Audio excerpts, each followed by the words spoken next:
Blessings. Welcome to another piano tutorial by Moshua Music. If this is your first time on the channel, I'd ask that you hit that subscribe button. If it's not your first time and you've not subscribed yet, today is your opportunity. You also want to hit the bell notifications icon, which allows us to keep you informed and alert you every time we upload new tutorials. Alright, in today's video, we're going to cover several types of seventh chords. I'll probably demonstrate maybe 5 different types of seventh chords demonstrated. Alright, so let's get started. And for this demonstration, we're going to be primarily using the key of C major. Alright, C is the 1, D is the 2, E is the 3, F is the 4, G is the 5, A is the 6, B is the 7, back to C, right?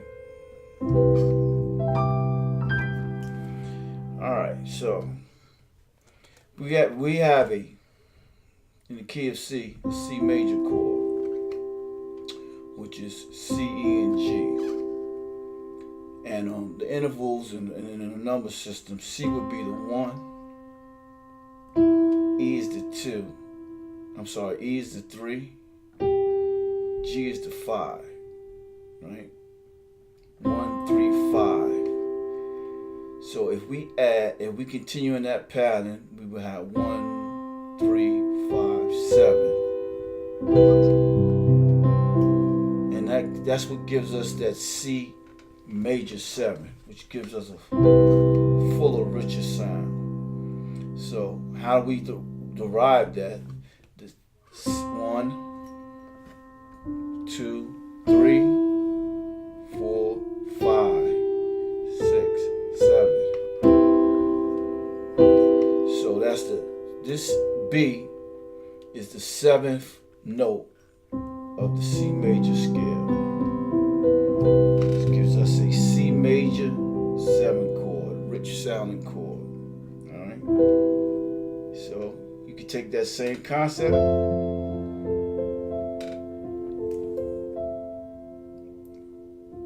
to any chord or any key. Alright, but let's stay where we're at here now. So that's one type of major chord, or that's one type of 7th chord, I should say. That's a C major 7. So if we take that same chord and we take the major 7, or this B, and we flatten it or lower it to a B flat, we have what's called a dominant 7 chord. So we have and it's also notated as a C7. So what we have is the 1, the 3, the 5, and the flatted 7.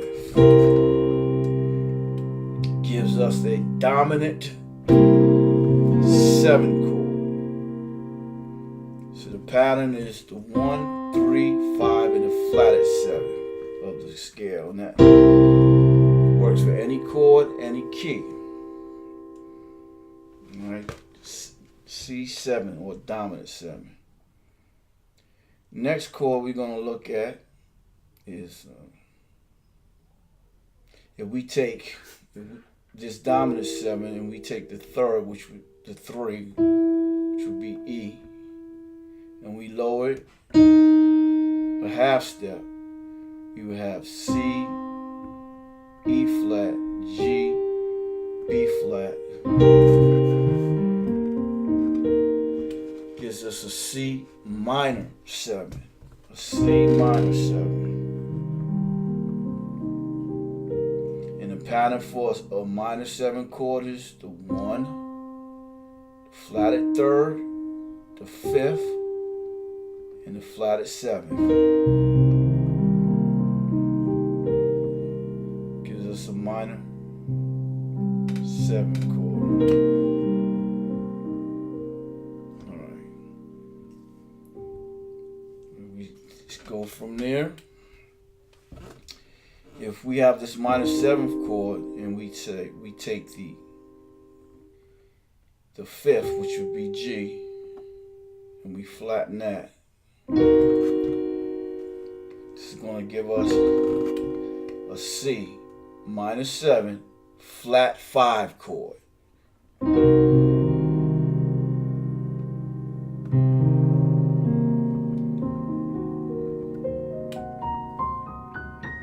Alright, so you have a C minor 7 flatted 5th. This is the C minor 7, and if you flat the 5, you have a C minor 7 flat 5. These chords are used a lot in gospel or music, and they are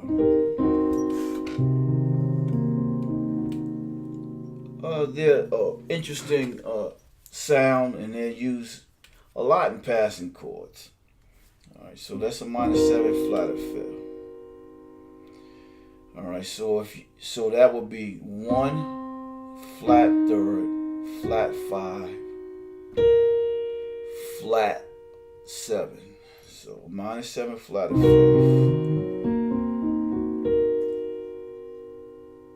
All right. So we take that and we flat. So we have the 1 flat 3, flat 5, flat 7. If we take that and we lower this B flat to that A, we have a C diminished 7 chord.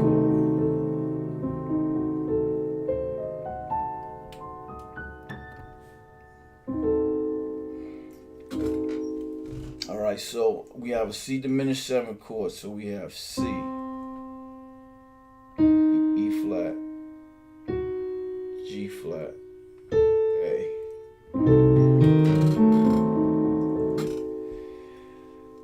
How do we look at this? We can look at this as we got the 1, we got a flatted 3rd, flatted 5th, and I don't know if you want to look at this as a double flatted 7.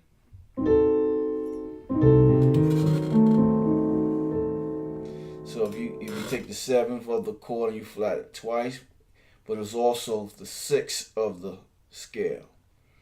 So in the scale in the key of C, you have the 1, you have the flatted 3rd, you have the flatted 5th, and you have the 6th, which gives you a C diminished 7th chord. And you can take these chords and apply these principles to any key or any chord. For instance, if you had you were on the key of F, the chord, the F major chord, and you took the F major and you added that 7th, which would be E.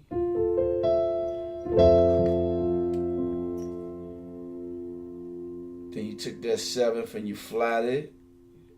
You would go from this F major 7 to an F7, dominant 7. If you take the 3rd and you flatten that, you go from this F dominant 7 to F minor 7. If you take this F minor 7, you flatten the 5, you have a minor 7 flatted 5th. And if you take this minor 7 flatted 5th, and again you flatten that 7, that flatted 7th,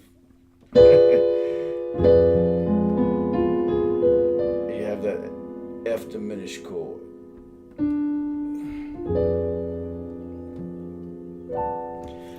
Alright, so those are 5 types of 7th chords. They're not the only types, but they're what I shared today. It's important to learn how to construct these chords from any note on the board. So if we can learn these patterns and we can learn how they're built, we can learn how to use them and construct them and play them in any key on any note of the board. All right, I hope this helps. If this helps at all, just leave me a comment. Let me know how I could possibly serve you better. And so until we meet again, continue to play, continue to pray. Blessings.